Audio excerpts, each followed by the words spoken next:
She's not avoiding you. She's trying not to fall too hard. Think about it. A few weeks ago, she was warm, engaged, texting first, laughing longer, opening up in ways that felt different. Then, suddenly, something shifts. The replies slow down. Her tone becomes guarded. She seems slightly distant, and your mind immediately jumps to the worst conclusion: she's losing interest. So, what do most men do? They panic. They text more. They ask if everything's okay. They try to close the gap, and without realizing it, they push her further away. But what if her distance isn't rejection? What if it's the exact opposite? What if she's pulling back because her feelings are getting stronger than she expected, and that intensity scares her? Here's what most men never understand. When emotions become real, they activate vulnerability, and vulnerability can trigger self-protection. Sometimes the colder she appears, the more she actually cares. Sometimes the space isn't escape, it's regulation. In this video, I'm going to break down the psychological signs that she's not avoiding you. She's overwhelmed by how much she feels. You'll learn the difference between disinterest and emotional overload, the subtle tests that reveal deep attachment, and the one mistake that can turn temporary space into permanent loss. Stay with me, because once you see these signs clearly, you'll never misread distance the same way again. Let's get into it. Number 1. When distance signals desire. Let's start with the moment that makes most men spiral. She was warm, engaged, consistent. She'd text first. She'd laugh at your dry jokes. She'd open up about her day, her past, even her fears. And then suddenly, she pulls back. Replies slow down. The tone shifts. She seems slightly guarded. And your first thought is simple: she's losing interest. But what if the distance isn't a drop in desire? What if it's the moment desire became real? Let me show you what this looks like in real life. Chris, 37, from Dallas, had been seeing Amanda, 33, for about 6 weeks. The chemistry felt natural, nothing forced. One night, after a long dinner that turned into hours of talking in his car, Amanda shared something vulnerable about her last relationship. It was the first time she'd admitted she was scared of getting hurt again. The next week, she became quieter. Not gone, not cold, just slightly less expressive. Chris assumed he'd said something wrong, so he increased effort, longer texts, more reassurance. "You okay? Did I do something?" That's when she pulled back further. Here's what Chris didn't understand. That night in the car changed something. Amanda crossed an emotional line internally. She felt herself investing. And once investment becomes conscious, risk becomes conscious too. When feelings are light, there's nothing to protect.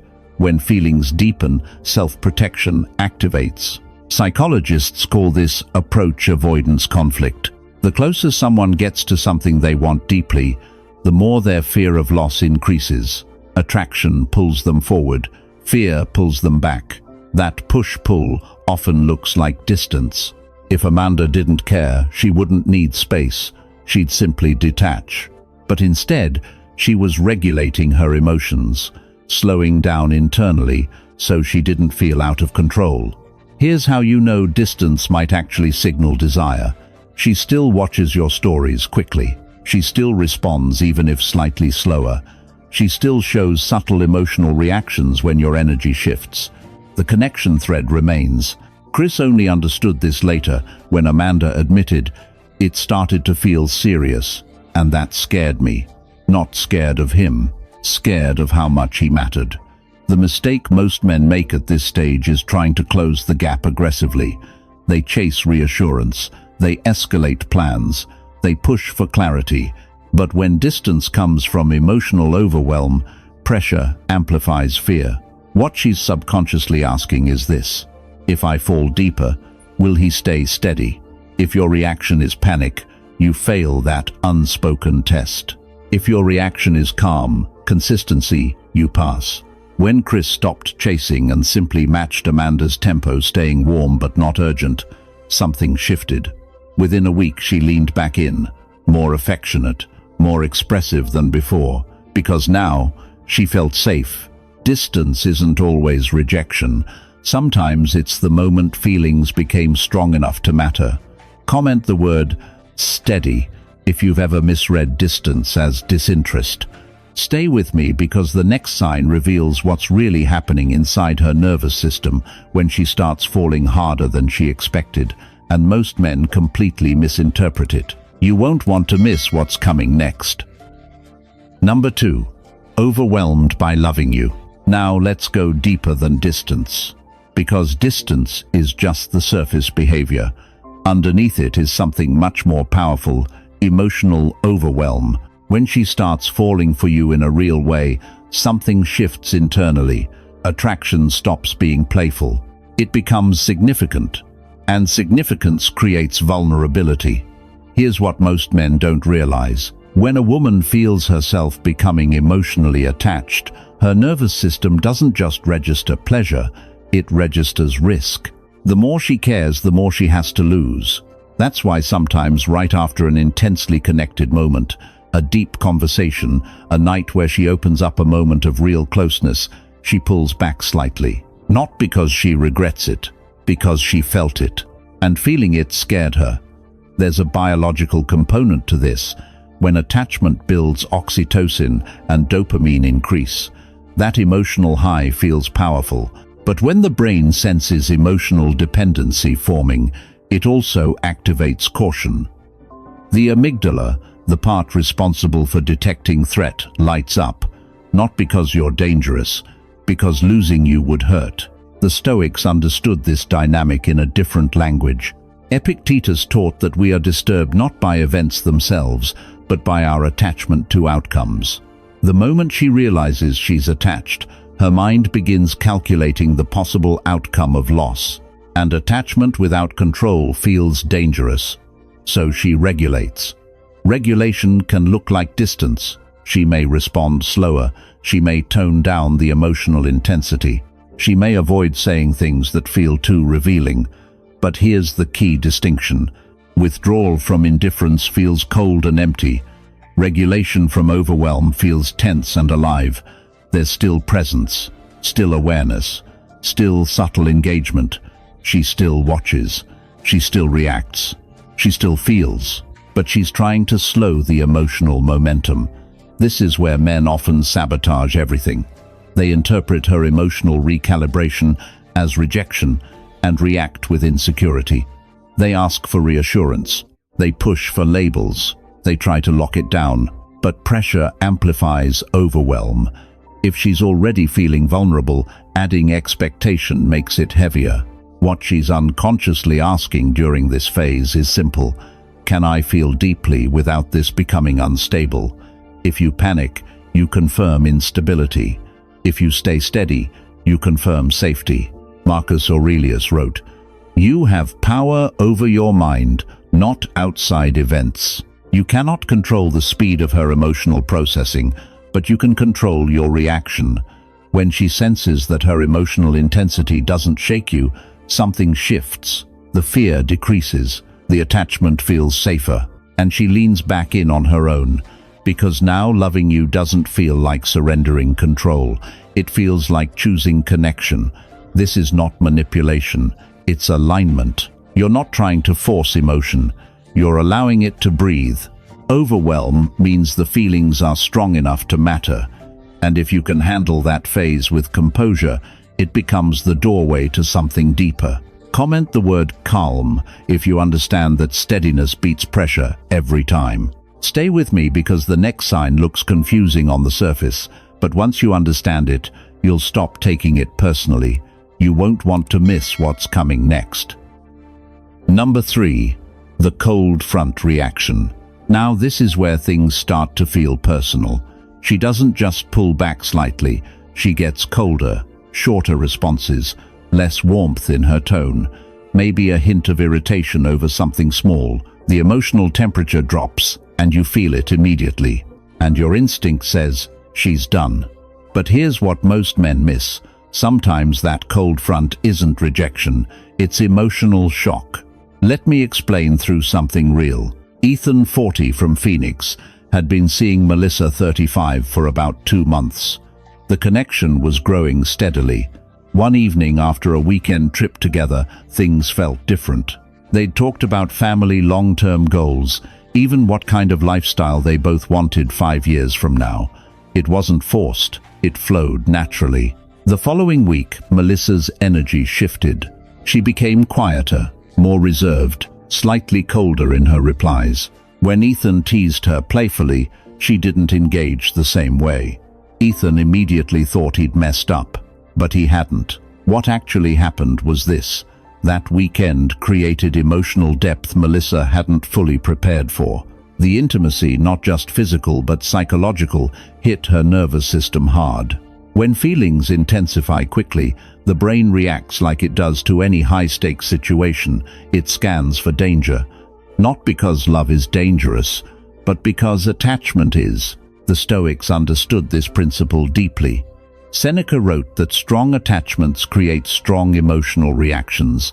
The more something matters, the more fear of loss grows alongside it. Melissa wasn't cooling down because she lost attraction. She was cooling down because her attachment spiked. That spike triggered a cold front reaction, a temporary defensive posture designed to regain emotional balance. Here's how you differentiate it from actual disinterest. Disinterest feels flat. Cold front reactions feel tense. There's still engagement, still subtle awareness, still presence. But the warmth is muted. Melissa still responded to Ethan, still agreed to see him, still showed up. But she was managing her emotional intensity internally. And here's where most men destroy momentum. They react emotionally to the coldness. Ethan almost did. He drafted a long message asking what changed. He wanted clarity. He wanted reassurance. But instead, he paused. He kept his tone consistent, invited her to dinner casually, didn't push for explanations, didn't accuse. Within a few days, her warmth returned, stronger than before, because she had processed the emotional spike safely. The cold front reaction isn't about punishing you. It's about stabilizing herself. When she senses she's falling deeper than expected, her system temporarily reduces emotional expression to avoid feeling out of control. If you respond with panic, you confirm instability. If you respond with steadiness, you become the anchor. Marcus Aurelius reminded himself to remain unmoved by external shifts. When your internal state stays stable, regardless of her temporary fluctuation, you project strength. Strength reduces fear, and reduced fear allows affection to resurface. So, when she suddenly feels colder after a deeply connected moment, don't assume the worst immediately. Ask yourself, did something meaningful just happen? Did emotional depth increase? If yes, the cold front might be a reset, not a retreat. Comment the word encore if you've ever overreacted to a cold shift and later realized it wasn't rejection. Stay with me because the next sign reveals something even more confusing when she pulls back, not because she doesn't care, but because she's trying to protect her heart from how much she does. You won't want to miss what's coming next. Number 4. Pulling back to protect her heart. Now we're moving into something deeper than emotional overwhelm. This isn't just about intensity, this is about self-protection. There comes a moment in growing attraction when a woman realizes something quietly but clearly. If this continues, I could really get hurt. And that realization changes her behavior. When she starts imagining you in her future, not casually but seriously, her mind shifts from excitement to evaluation. It begins asking silent questions. Can I trust this? Is he consistent? What happens if this disappears? When feelings are light, there's nothing to defend. But when they become meaningful, protection activates. The Stoics spoke often about guarding the inner citadel, the protected emotional core within. Marcus Aurelius reminded himself that what we value most must be guarded carefully because attachment makes us vulnerable. The same principle applies here.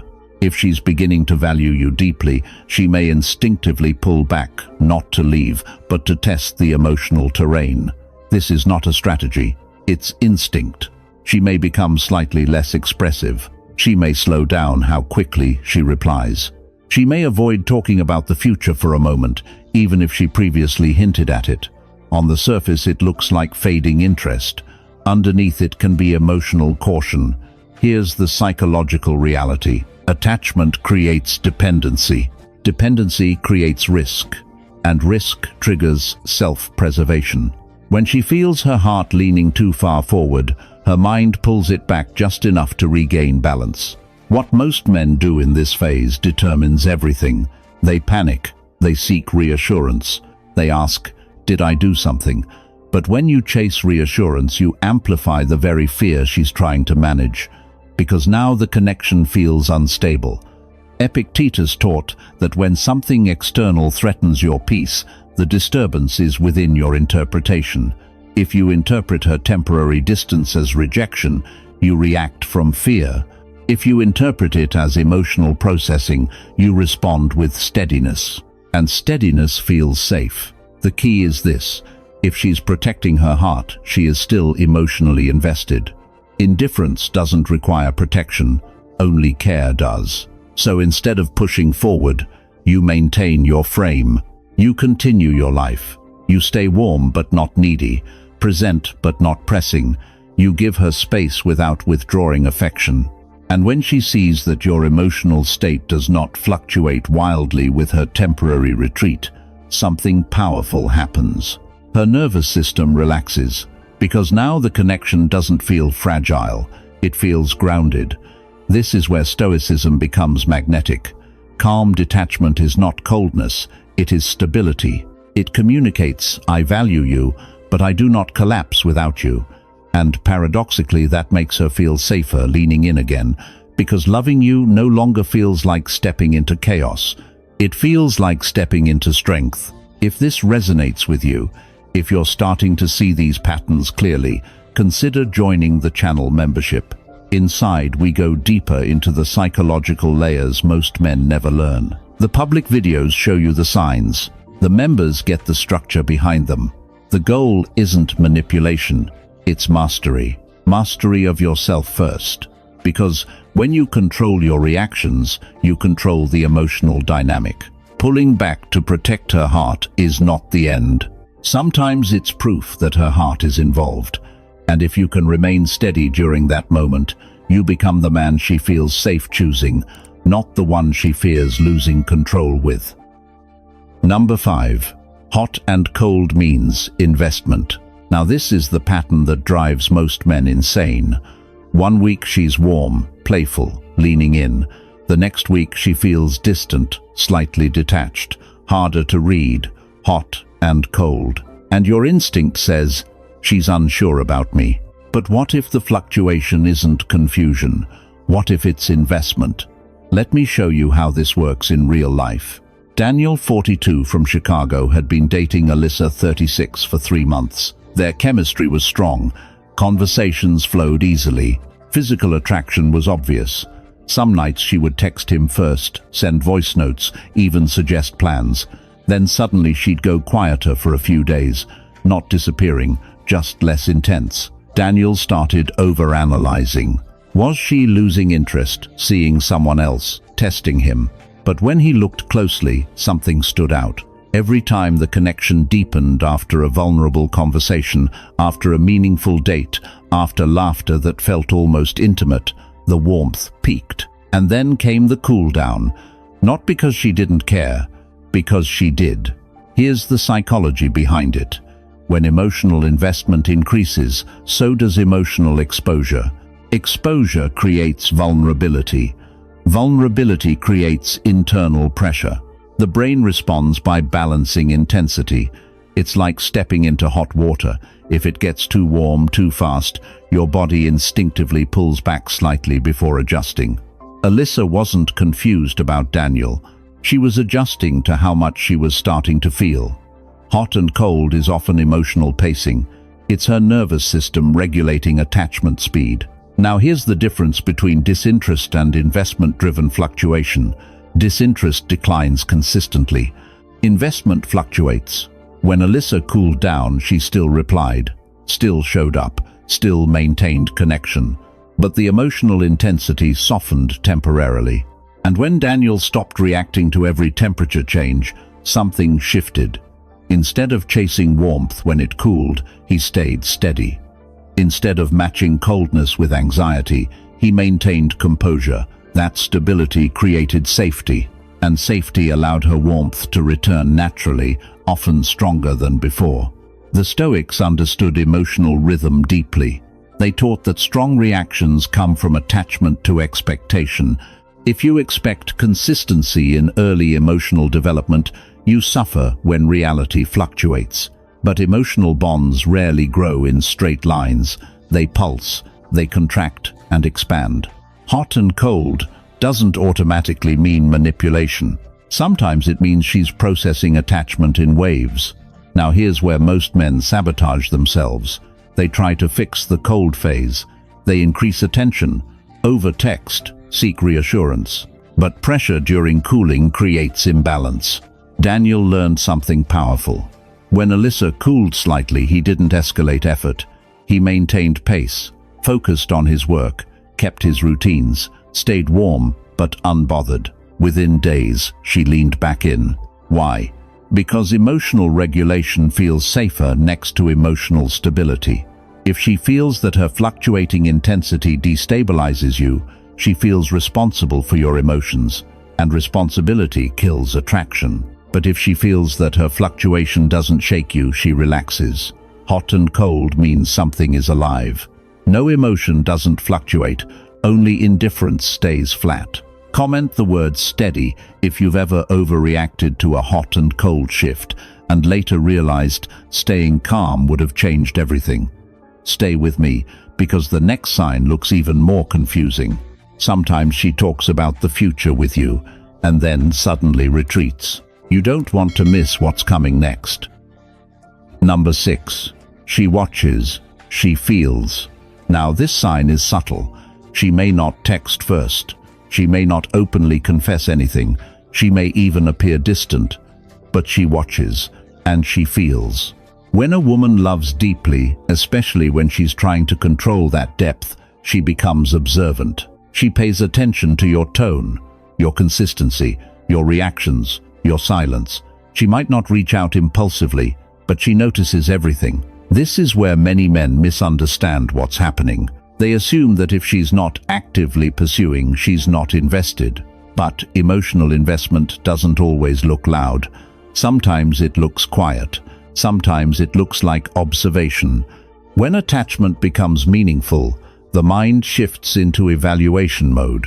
Not because she wants to leave, but because she wants to feel secure. The Stoics spoke about perception shaping emotion. Epictetus taught that it is not events themselves that disturb us, but our judgments about them. When she cares deeply, her judgment system becomes more active. She evaluates your stability. She watches whether you overreact. She observes whether your mood depends on her attention. And in that observation she feels. Here's the part most men don't see. When she withdraws slightly, but continues to watch through social media, through mutual interactions, through subtle awareness, it often means her emotions are active, not absent. If she truly didn't care, she would detach completely. Indifference doesn't monitor, attachment does. But attachment mixed with caution becomes quiet surveillance. Now think about this. If she feels overwhelmed by how much she cares, she won't necessarily run toward you. She might step back physically while remaining emotionally engaged internally. That tension distance combined with awareness is a strong indicator of feeling. The key is how you respond. If you perform for her attention, you lose composure. If you try to provoke jealousy, you introduce instability. But if you continue living steadily, posting naturally, moving calmly, progressing in your own life, you create something powerful. Predictable strength. Marcus Aurelius reminded himself to act in alignment with his character, not in response to others' perceptions. When you live from internal stability rather than external validation, you radiate something difficult to ignore. And she feels that. Even if she doesn't say it, even if she doesn't show it immediately, her watching becomes internal dialogue. Why is he so calm? Why isn't he chasing? Why does he seem unaffected? That internal questioning intensifies emotion, because mystery combined with stability creates tension, and tension fuels attraction. The mistake most men make here is impatience. They want immediate confirmation, immediate clarity, immediate reassurance. But emotional processing is not always visible. Sometimes the deepest feelings are silent. When she watches without reaching, it doesn't automatically mean she's gone. It can mean she's calculating risk, assessing safety, measuring consistency, and the more grounded you remain, the safer those feelings become. Remember this principle: the one who controls his reaction controls the dynamic. If you remain unshaken, her observation turns into reflection. Reflection turns into longing, and longing eventually turns into action. Not because you forced it, but because your stability allowed her feelings to mature without pressure. She watches, she feels, and if what she sees is strength, steadiness, and composure, the space between you doesn't erase emotion, it concentrates it. Number 7. Future talk. Sudden retreat. Now this one confuses men more than almost anything else. She talks about the future, trips together, holidays, meeting friends, maybe even long-term ideas where you'd live, what kind of lifestyle you'd build, subtle we language. And then she pulls back.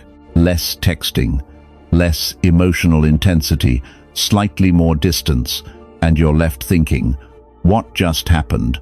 Let's break this down through something real. Jason, 44, from Denver, had been dating Rachel, 38, for 4 months. The connection felt solid. They'd moved past surface-level attraction and into something deeper. One night over dinner, Rachel started talking about a music festival happening in the summer. She said, "We should go together." Later, she joked about how Jason would look meeting her parents during the holidays. It felt natural, warm, forward-moving. Jason left that night feeling confident. 3 days later, her energy shifted. Still kind, still responsive, but noticeably less intense. No more future jokes, no more we language. Jason felt blindsided. But here's what he didn't see at first. When Rachel verbalized those future images, she wasn't just making casual conversation. She was emotionally projecting. And projection makes feelings real. The moment a woman speaks the future out loud, it stops being abstract and starts becoming possible. And possibility triggers vulnerability. Rachel didn't retreat because she changed her mind. She retreated because she felt the weight of what she had just imagined. The future talk made the attachment tangible, and tangible attachment carries risk. The brain reacts quickly to that risk. It asks, is this stable? Am I moving too fast? Can I handle getting hurt if this doesn't work? So she regulates. She pulls back slightly to regain emotional control. This is not deception, it's self-protection. Now here's the mistake most men make. They interpret future talk as commitment. So when she retreats, they feel betrayed. They confront. They demand clarity. They say, "You were just talking about the future." But pressure turns vulnerability into fear. Jason almost confronted Rachel. Instead, he did something smarter. He stayed consistent. He didn't reintroduce heavy future conversations. He didn't ask for reassurance. He kept dates light, steady, enjoyable. Within 2 weeks, Rachel initiated another future plan, this time with even more confidence. Why? Because Jason didn't punish her moment of emotional retreat. He gave it space.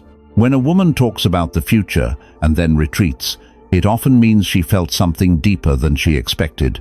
And depth can feel overwhelming, especially for someone who values emotional safety. The future isn't just fantasy, it's investment. And investment increases emotional stakes. If you remain grounded during that fluctuation, you send a powerful message. I'm stable whether we talk about tomorrow or not. That stability calms the internal alarm that triggered her retreat. Comment the word stable if you've ever experienced future talk, followed by distance, and didn't understand it at the time. Stay with me, because the next sign reveals something even more intense when she becomes sharper, colder, even meaner. Not because she doesn't care, but because the feelings are becoming real. You won't want to miss what's coming next. Number 8. Sharper, because it's real. Now this is the stage that feels the most uncomfortable, because instead of distance, she gets sharper. Her tone changes, her patience shortens, she challenges you more directly. She may even seem slightly critical in moments where she used to be soft. And your first instinct might be, she's losing interest. But sometimes sharpness doesn't mean detachment. Sometimes it means the emotions have become real. When feelings are light and casual, everything stays playful, easy, uncomplicated. But when attachment deepens, emotional stakes rise. And rising stakes create sensitivity. The Stoics understood this deeply. Seneca wrote that the more we value something, the more easily we are disturbed by it. When she begins to value you, more small things start to matter more, not because she wants conflict, but because she cares about the outcome. When a woman is emotionally invested, your behavior doesn't just affect her mood, it affects her sense of security. If you cancel a plan casually, it feels heavier. If you seem distant one evening, she notices it more. If your tone shifts slightly, it registers. Her reactions may become sharper, not because she dislikes you, but because she feels the risk of losing emotional balance. Attachment heightens perception. Heightened perception increases reactivity. Now here's the key distinction. Sharpness rooted in indifference feels dismissive.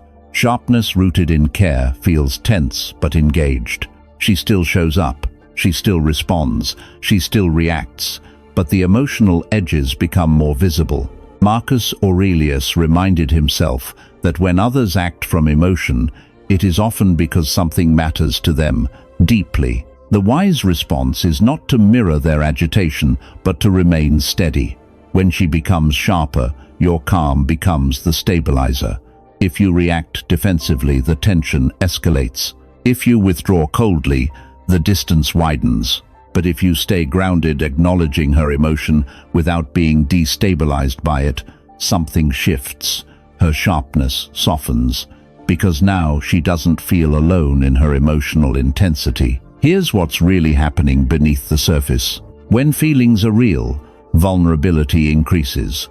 And vulnerability sometimes expresses itself as irritability, not because she wants to push you away, but because she's unconsciously testing emotional strength. Can you handle her intensity? Can you stay centered when she's unsettled? Can you remain steady without becoming reactive? Epictetus taught that external events are not what disturb us, our judgment about them is. If you judge her sharper tone as rejection, you'll react from insecurity. But if you understand it as a sign that the connection matters to her, you respond with composure. And composure is powerful, because emotional steadiness communicates something words cannot. I am not threatened by depth. When she sees that her intensity does not destabilize you, her nervous system recalibrates. The edge softens. The warmth returns often deeper than before. Remember this: when emotions are shallow, reactions are light. When emotions are deep, reactions can be sharp. Sharper because it's real. Your role is not to fight the intensity, it's to anchor it. And when you do, you don't just maintain attraction. You build emotional gravity, the kind that pulls her closer, not because she's chasing excitement, but because she feels grounded in your presence. Number 9. Afraid of falling fast. Now we're entering one of the most misunderstood dynamics of all. Sometimes she's not distant, she's not cold, she's not confused, she's scared of how fast she's falling. And when feelings accelerate quickly, fear follows close behind. Let's make this real. Michael, 45, from Atlanta, met Sophia, 39, at a networking event. What started as light conversation turned into long dinners, deep talks about childhood memories, shared values, even conversations about what they both wanted long-term. Within weeks, the connection felt intense. Sophia began texting him good morning consistently. She initiated plans. She leaned into physical closeness naturally. The chemistry wasn't forced, it was organic. Then suddenly she slowed down, still kind, still present. But she started pacing things differently. Fewer late-night emotional conversations. More boundaries around time. Slightly more space. Michael assumed he'd done something wrong. But what actually happened was this. Sophia felt herself falling faster than she expected. And speed creates fear. When emotions grow gradually, the mind adapts comfortably. But when connection accelerates, the brain starts calculating risk. What if this ends suddenly? What if I'm investing too much too soon? What if I can't handle losing this? Sophia wasn't pulling back from Michael. She was pulling back from the velocity of her own emotions. This is especially common in emotionally mature women who have experienced heartbreak before. They recognize the early signs of attachment, and instead of surrendering blindly, they regulate. The faster she falls, the more cautious she becomes. Michael noticed something important. Even when Sophia slowed down communication, she still engaged meaningfully when they met. Eye contact was strong, physical presence was real. Her energy wasn't gone, it was controlled. That distinction matters.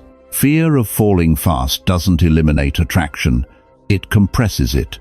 It turns overt excitement into measured intention. Now here's where men often make the mistake. They interpret pacing as rejection and respond by either chasing harder or withdrawing completely.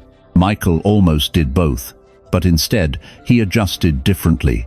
He matched her pace without reducing warmth. He stopped escalating emotionally every conversation. He allowed silence without panic. And something interesting happened. Within a few weeks, Sophia leaned back in, not impulsively, but with stability. Because when she realized Michael wasn't trying to accelerate the connection beyond her comfort level, her fear softened. When a woman is afraid of falling fast, she doesn't need more intensity. She needs consistency. She needs to feel that the connection isn't fragile, that it can grow without pressure. The fear isn't about you being inadequate. It's about her protecting herself from emotional free fall. If you stay grounded while she recalibrates, you become safe ground. Comment the word pace if you've ever mistaken emotional pacing for rejection. Stay with me, because the final sign brings everything together. When you stop chasing completely and give real space, that's often when she moves closer than ever. You don't want to miss what's coming next. Number 10. Give space, she comes closer. Now we arrive at the principle that ties everything together.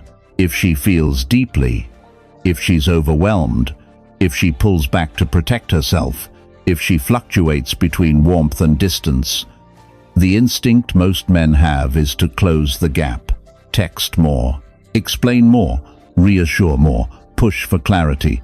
But here's the paradox. When feelings are real, pressure creates distance, space creates return.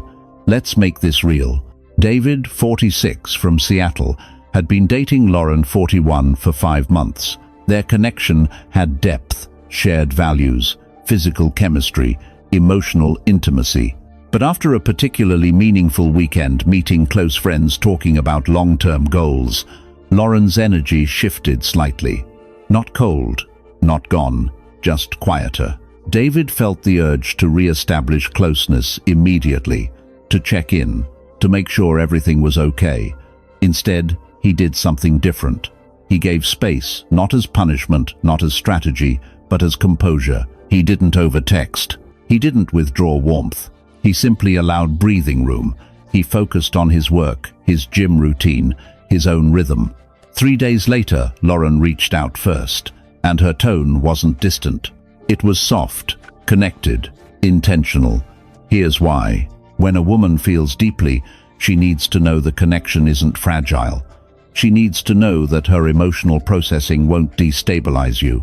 Space signals strength. It says, I'm secure enough not to grip. Marcus Aurelius wrote that a strong person does not cling to what is outside his control.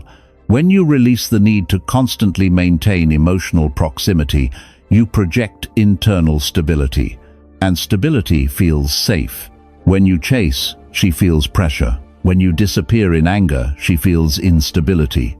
But when you calmly allow space, she feels choice. Choice strengthens attraction, because now she isn't responding out of obligation. She's responding out of desire. Here's what happens internally. When you step back slightly, her nervous system stops reacting defensively. The fear of emotional acceleration lowers. Her mind shifts from, "Am I losing control?" to, "Why do I miss him?" Absence doesn't erase attachment, it clarifies it. If the connection is shallow, space ends it. But if the connection is real, space intensifies awareness. Lauren didn't come back to David because he pressured her. She leaned back in because the space gave her room to feel what she was starting to lose. And this is the final truth most men struggle to accept. You cannot force closeness. You can only create conditions where closeness feels safe. Space is not withdrawal. It's confidence. It's saying, "I value you, but I do not fear distance." And paradoxically, that lack of fear reduces her fear. Epictetus taught that freedom begins when we detach from compulsive reaction. When you stop reacting to every fluctuation, you regain emotional power. And power, quiet, controlled, steady power, is deeply attractive. If she loves too much, she may step back. If you stay grounded, she steps forward. Give space, not to manipulate, not to test, but to allow emotion to breathe. And when you do, you'll notice something remarkable. She doesn't drift away. She comes closer not because you chased her there, but because your calm made the connection feel strong enough to return to. In today's video, we uncovered something most men completely misunderstand. When she pulls away, goes quiet, turns hot and cold, or suddenly becomes sharper, it doesn't always mean she's losing interest. Sometimes it means her feelings are deeper than she expected. We broke down the psychology behind distance, emotional overwhelm, future talk, followed by retreat, and why giving space can actually bring her closer. Through the lens of Stoicism, you saw that real power isn't in chasing, pressuring, or reacting, it's in staying steady. When you remain grounded, calm, and emotionally disciplined, you become the safe center she can move toward, instead of away from. If you want to go deeper into these psychological dynamics and learn how to master your emotional frame in any relationship situation, consider joining the channel membership. Inside, we explore the structures and strategies that go far beyond what we cover publicly. And if you found value in this video, make sure you subscribe to the channel so you don't miss the next one. Thank you for watching, and I'll see you in the next video.